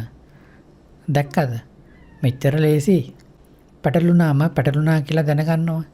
ඒ කියන්නේ තමන් ගැන වහාම දැනගත්තා කියන එකයි. ඒක හරි. ඒකට ලකුණු ලැබිලා ඉවරයි. හිත පාවෙලා ගියා කියලා දැනගන්න. ඒක හරි. හිත පාවෙලා යන එක නවත්තනවා නෙවෙයි. හිත පාවෙලා යන එක කාටවත් නවත්තන්න බෑ. හිත පාවෙලා යයි. ඒක නවත්තන්න බෑ. හිත කියන්නේ අනාත්ම දෙයක්. හිත පාවෙලා ගියාම පාවෙලා ගියා කියලා දැනගන්න. හිත සතුටු වුණාම නිරීක්ෂණය කළාද? අපි ගොඩක් දෙනෙක් මම කියන දේවල් අහගෙන ඉද්දී හිත හැමින් අවදි වෙනවා. සතුටක් දැනෙනවා. ප්‍රබෝධමත් බවක් දැනෙනවා. එතකොට සතුටක් තියෙනවා කියලා දැනගන්න. ප්‍රබෝධමත් බවක් ඇති වුණා කියලා දැනගන්න. තමන්ගේ හැඟීම් ගැන දිගටම සිහියෙන් ඉන්න. තමන්ගේ හැඟීම් ගැන සැලකිලිමත් වෙන්න. නිකම්ම ඒ ගැන දැනගන්න විතරක් කරන්න. ඒකට මැදිහත් වෙන්න යන්න එපා. මේ විදිහට පුහුණු වෙන්න. අමාරු නැහැ. එච්චර අමාරු වෙන්න දෙයක් මොකද්ද තියෙන්නේ? ලොම්පෝදුන් භික්ෂුන් වහන්සේ මට උගන්වපු පළවෙනි වාක්‍යම තමයි මේ. උන්වහන්සේ හොයාගෙන 1982 පෙබරවාරි 6 වෙනිදා පැහැ දකින්න ගියා. ගිහින් උන්වහන්සේට කිව්වා. ඒ වෙලාවේ උන්වහන්සේ දානේ වළඳලා ඉවර වුණා විතරයි. දානේ වළඳලා ඉවර වෙලා උන්වහන්සේ එළියට ඇවිත් බැල්කනියේ හාන්සි පුටුවක වාඩි වුණා. මමත් ගිහින් වැන්දා. ලොම්පෝ මට භාවනා කරන්න ඕනේ. ලොම්පෝ ඇස් පියා ගත්තා. පැයක් විතර යනකල්ම ඇස් පියාගෙන හිටියා. මම හිතුවා ඕ ලොම්පු ගොඩක් වයසයිනේ. දානේ වළඳපු ගමන් නිින්ද ගිහින් කියලා. ඒ කාලේ මම භාවනා කරන්න දන්නේ නැහැ. සමතේ විතරයි කළේ. ඒ ගැන අවබෝධයක් නැහැ. අයියෝ ලොම්පුට නිින්ද ගියානේ. කවදා නැගිටලා මට උගන්වයිද මන් දන්නේ නැහැ කියලා මං කල්පනා කරා. උන්වහන්සේ පැයක් විතර එක දිගටම ඇස් පියාගෙන ඉඳලා ඇස් ඇරියා. උන්වහන්සේ උගන්වපු පළවෙනි වාක්‍යය තමයි මේ. උන්වහන්සේ කිව්වා භාවනා කරන එක අමාරු නැහැ. ඒක තමයි පළවෙනි වාක්‍යය. භාවනා කරන එක අමාරු නැහැ. අමාරු වෙන්නේ භාවනා කරන්නේ නැති අයට විතරයි. පොත් ගොඩක් කියවලා තියෙනවනේ. මෙතන ඉඳන් තමන්ගේ හිත කියවන්න. තමන්ගේ හිත කියවන්න. කියවන්නේ විදිහට ඉන්න. කතෝරෙක් වෙන්න එපා. හිත අර විදිහට හදන්න ඕනේ. හිත මේ විදිහට හදන්න ඕනේ කියලා කරන්න යන්න එපා. නිකම්ම කියවන්න විතරක් කරන්න. හිත සතුටු වුණොත් ඒක දැනගන්න. හිත දුක් වුණොත් ඒකත් දැනගන්න. හිත යහපත් වුණොත් ඒක දැනගන්න. හිත අයහපත් වුණොත් ඒක දැනගන්න. දෙකට මේක කියවන්න. නිකම්ම කියවන්නෙක් විතරක් වෙන්න. කතුවරයෙක් වෙන්න එපා. ඒක වෙනස් කරන්න යන්න එපා. විවේචකයෙක් වෙන්නත් එපා. විචාරකයෙක් නෙවෙයි. නාට්‍යයක වේදිකා අධ්‍යක්ෂකවරයෙක් වෙන්න එපා. හිත කොහොමද තියෙන්නේ ඒ විදිහටම ඒක ගැන දැනගන්න. මේ විදිහට පුහුණු වෙන එක අමාරු නැහැ.